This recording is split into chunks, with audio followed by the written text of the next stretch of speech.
Je m'appelle Fawzi Badri, je viens de Djibouti et du coup je suis demandeur d'asile en Belgique. J'ai fait des études de droit et au centre ça se passe bien et on est tous dans des chambres et il y a la nourriture qui est bien faite et du coup on travaille des fois au centre et voilà quoi.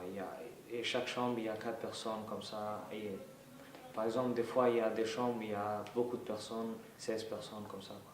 Maintenant, je ne travaille plus, mais avant, j'ai travaillé au centre comme distributeur des nourritures pour les gens diabétiques. En fait, je suis arrivé par avion et du coup, j'ai dû quitter mon pays, Djibouti, un jour, et puis je suis allé en Éthiopie pour venir en avion. En fait, la procédure, ça se passe bien et du coup, quand on arrive, au début, on part à l'Office des étrangers et on demande l'asile.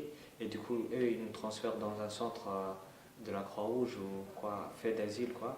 Et puis après, il y aura un premier interview à l'Office des étrangers. Et puis, à cette interview, il y aura des questionnaires et ces questionnaires seront transmis au CGRA, Commissariat général des réfugiés aux apatrides.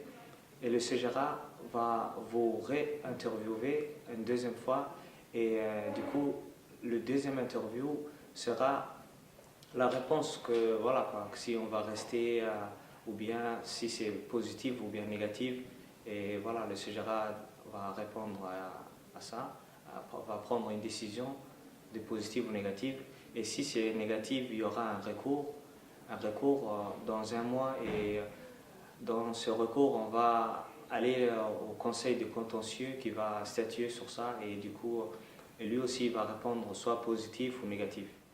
En fait, pour le deuxième interview, au CGRA, quand on passe, il y aura un interview et du coup, après l'interview, on attendra à peu près un mois, je pense. L'intégration, ça va, je me suis bien intégré puisque moi je parle la langue, le français. Et du coup, j'ai un peu étudié aussi le néerlandais, mais je trouve que c'est un peu difficile.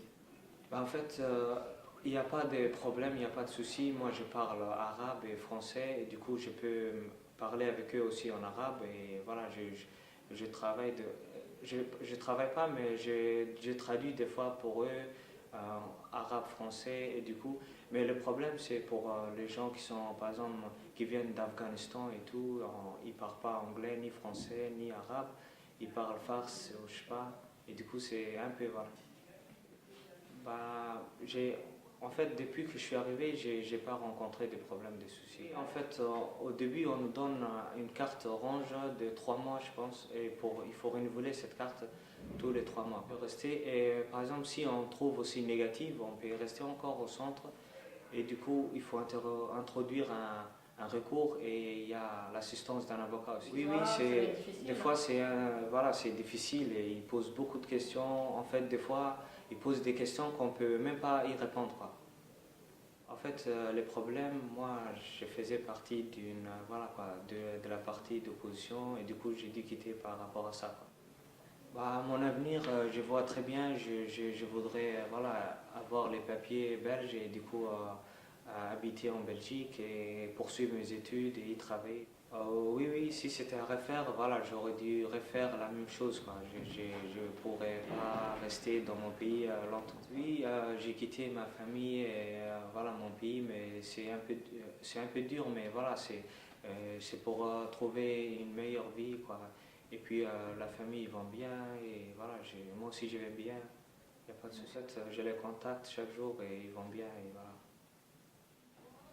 Un message, en fait, voilà quoi, moi je n'ai pas un message particulier, mais voilà, je voulais dire que les gens sont, voilà, s'ils sont réfugiés, ils sont tous dans des problèmes et je voudrais dire que faut voilà, leur donner les papiers. Mais en fait, j'aimerais dire que moi, en fait, que ces gens-là qui disent voilà, qu'ils gagnent, ils prennent notre argent et ça, c'est des gens hypocrites, quoi. J'aimerais dire que ces gens-là fuient la guerre ou bien voilà, des soucis, des problèmes et ils veulent vivre leur vie, une vie meilleure. Mais voilà, si on dit que ces gens-là font du bazar, c'est de n'importe quoi.